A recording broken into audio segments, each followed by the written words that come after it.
So Joe, let's start off this way. That way that we're not like completely like poo-pooing, because I think everybody needs to give Kalen Deboer his due. But Alabama, Nick Saban out, Kalen Deboer in. Joe, Alabama's not going to be able to recruit anymore. Well, the big question mark, not that I did not ever say that he couldn't go inside the state of Alabama and recruit, or at Alabama and recruit.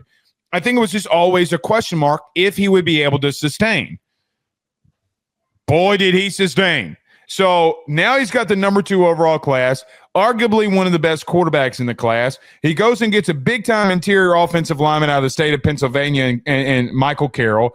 He gets one of the best corners in Dijon Lee. Jackson Lloyd, the offensive tackle. So now he's stacking offensive linemen. Yeah. So then you go into a situation where then here comes Kalen Deboer using his contacts on the West Coast, and Joe, they end up with the number 2 class. An absolutely epic change of events of what people thought Kalen Deboer would do at Bama.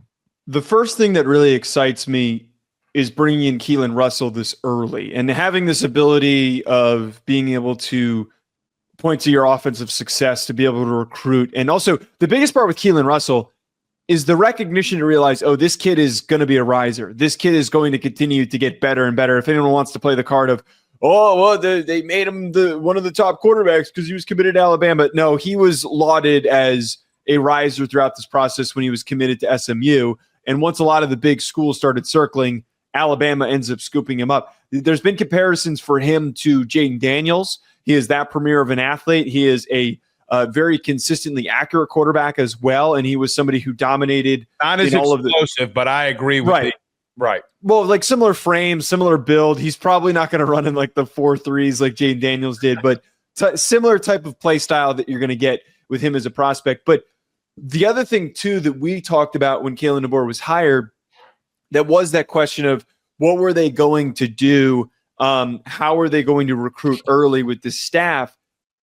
Was how they were going to build in the trenches. And I think that at times this year, their offensive line definitely was inconsistent, despite having Tyler Booker and all of those other guys that should have been premier quality players this season are probably going to be on the way out. Some of them, Booker's going to be jumping to the NFL. There are a number of quality offensive linemen that are highly rated on most outlets. You mentioned Carroll, Jackson Lloyd, another 5-star on On3. There's just so many quality, it looks like, linemen, and then also some defensive linemen that are helping them put together just a very hulking presence for them to be able to run the football, which has been one of the bigger question marks for Kalen Deboer. You know what's wild? You want to hear what's wild? What? Alabama did not get but one top 15 recruit inside the state of Alabama. Well, Auburn absolutely dominated the state of Alabama. That was something I did see that today. They got Michael DeBoer's, who was number 14. He's an interior guard, really, or he's a guard. He's a really good player, and it didn't matter. Well, that's the craziest part. Is if you told me that premise, I would have told you, oh my God, Alabama probably finished 16th. But they took the national brand of Alabama and went national and dominated. That's the truth. So we can make our bones about, well, he didn't get kids from Alabama. And look, there's going to be a case study on this. Kids that want to go to Alabama that are in the state of Alabama will stick around. They're not going to hit the portal. What are these kids going to do if they're not playing in year one? That's always a question mark.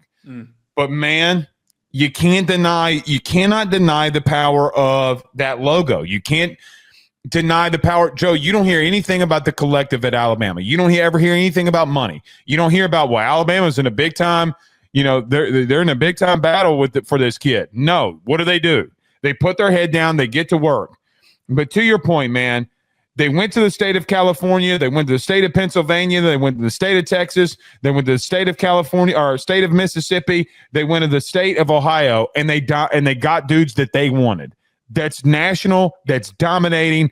That's why they're the number 2 overall class. All right. I'd also just throw in there too, one last quip. The one thing that when DeBoer was recruiting at Alabama or at Washington, he was fantastic at identifying 3 stars, low 4 stars, and turning them into NFL prospects. He did it with Roma Dunze. He did it with Michael Penix, Troy Fotano, Jalen Polk. There were just so many guys that weren't blue chippers. So I wouldn't be shocked if we're not talking about players in the back end of this class that don't end up being like really important players on this roster in a couple of years. It's just one of those talent developing programs that does such a good job of it.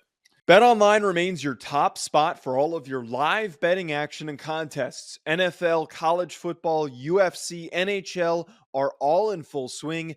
BetOnline is your number one source for wagering news, odds, trends, and predictions with both desktop and mobile access at any time. Head to BetOnline today and use promo code BELIEVE, that's BLEAV, for 50% off your first deposit. That is a 50% welcome bonus. BetOnline, where the game starts.